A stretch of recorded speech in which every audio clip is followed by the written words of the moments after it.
What's going on, Meta fam? In today's video, we got an action-packed video leading into a space call that's going to happen probably in about 1 hour or so from when this video is going to be dropped. So hope you get to watch this within the first hour to make sure you attend this space call tonight. So let's get to it. First, beware on Twitter of fake accounts. As you see, this person did TERRIYZ247, guys. So I blocked and reported this fraud imposter.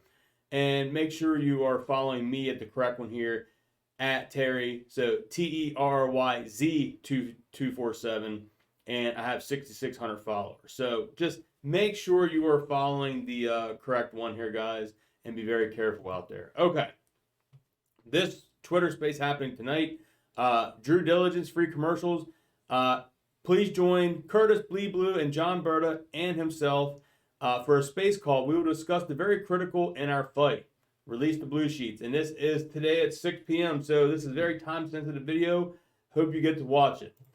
All right. So there's been a lot of drama going on about, Mmtlp and Nextbridge trading. I'm just going to remain very neutral on this because we got to, I'm going to trust what John Berta's going to do and what Nextbridge has to do, guys. In order to get this trading, we hope we get the right people in place that we can trust to make sure this does happen in a correct manner.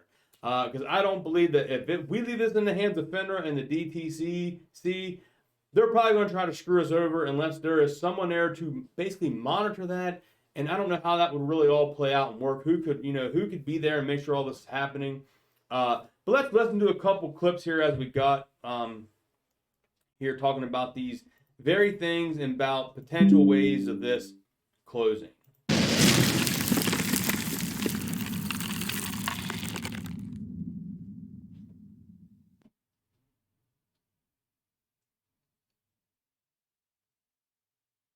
John, you've been so in touch with the MMTLP community over the past few months, and the stories that have been shared, massive financial loss, corruption, loss of faith and transparency in the market. What do you believe is the solution to make things right for all parties involved?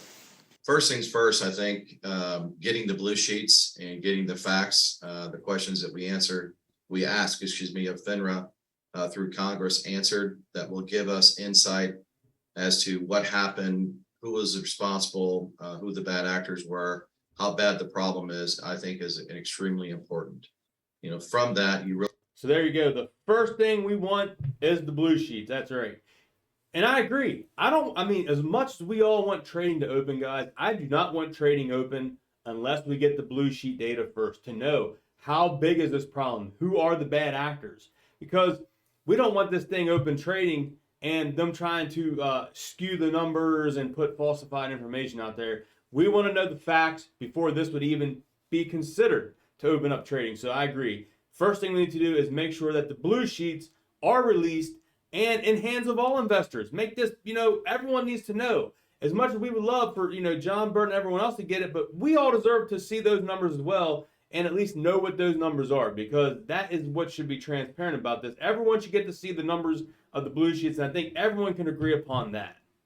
Really have two ways to resolve this situation. You can basically allow for 2 days of trading under supervision so that there's no funny business going on.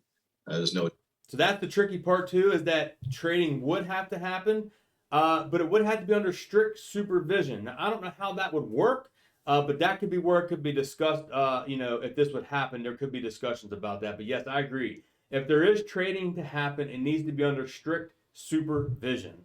No additional shorting. There's no buying from retail. It's only position close only. And agreed. During this strict supervision, there's no shorting. There is no buying from retail. It's only buy to close from shorts only. So, and I think too, if the base price of $290 where it ended, it should not be able to go below that. Because if you're not shorting it, the price should not go down. So the base price should always stay at $2.90. It should not go any lower than that. How could this go down lower if there's no shorting allowed? So I just think that's a couple quick things that we need to point out as well. And it would be short covering only in that situation. But that cannot be under the ticker symbol MMTLP. The only way that could happen is with FINRA's involvement and Nextbridge's involvement as well to allow it to happen. And again, for 2 days only, give people back the 2 days that they missed, and see where the chips fall. We'll see what happens in that situation. So right there is where the lot of conflict is happening. Guys, MMTLP is officially deleted. MMTLP cannot be brought back into the market. So keep that in mind. MMTLP is gone. MMTLP can never trade again. So you heard it there from Mr. John Berta, and we have a couple tweets to go over as well, that the only way for this to happen is if we get FINRA involved and Nextbridge involvement. So that's where this is really a scary situation. And we're going to go over some tweets of where very valuable people in the community are afraid of that. So yeah, very, very interesting stuff here. That Nextbridge would have to trade temporary under strict supervision in order for this to close. So like I said, we'll have to see. But first we got to get the blue sheets. We got to get the blue sheets for any of this can even happen. Blue sheets number one. The only other scenario would be for, again, after finding out all of the information via blue sheets and share counts and information and the questions we asked FINRA, how bad the situation is and who is involved, is that those actors can come to Nextbridge and try to solve their problem by buying shares from Nextbridge hydrocarbons and then settling out their issues that way. So we'll see where it goes. I believe those are the only two solutions, and hopefully we'll get to a solution here shortly. Okay, so there you go. The other solution would be no trading involved, and only that it depends how bad the short position is, guys. Nextbridge only has a little bit of shares left because Greg McCabe, they got all the working interest. Greg McCabe took more shares, so now Nextbridge has 100% of the working interest in the Oro Grande. Greg McCabe in return got shares for that. So keep in mind that they could, depending, like I said, it depends how bad the number is. If it's like, if they're 500 million or a billion short, Nextbridge cannot do that. So there would have to be some trading involved in order for this to even close. So, all right. And huge shout out there to letittrade.com. Check out the YouTube channel. Has all the John Berta information on it.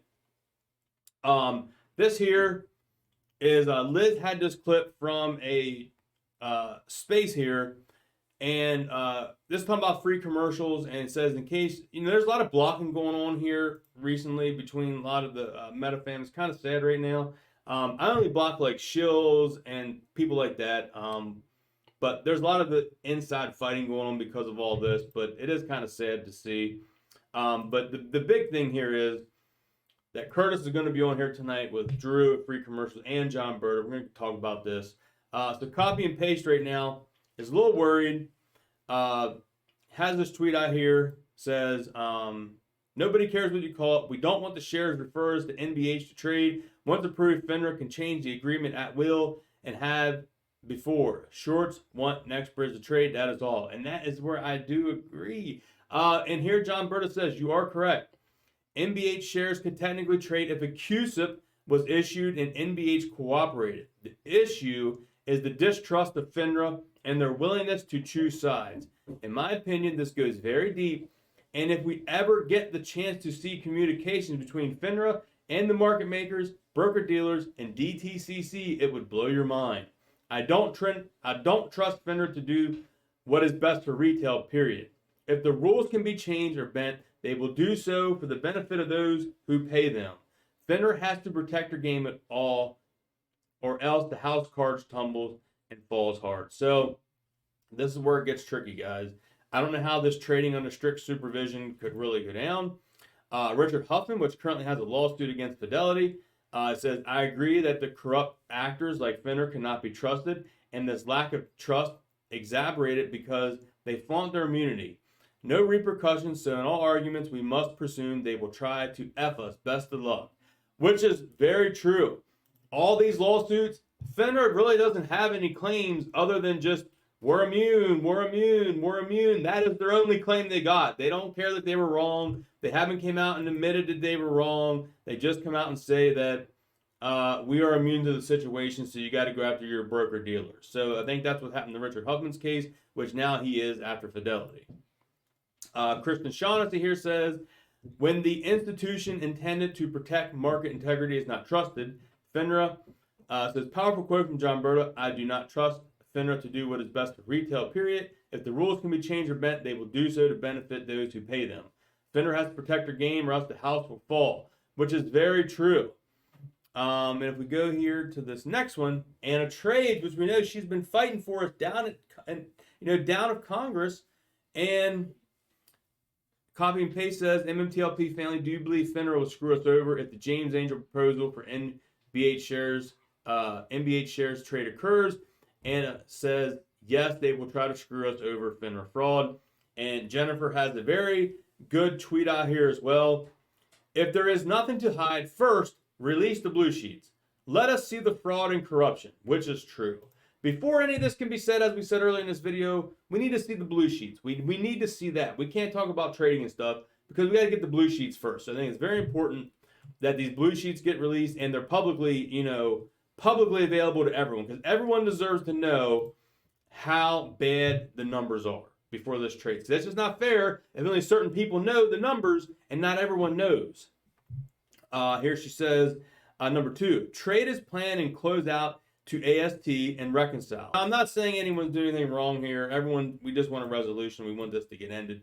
Everyone wants to move on with their life. Some people want to delete their YouTube. People want to delete their Twitter. People just want to take a break. That's me. I want to take a break when this all is settled and done. Hopefully get a nice resolution, get a nice payment. That'd be fantastic.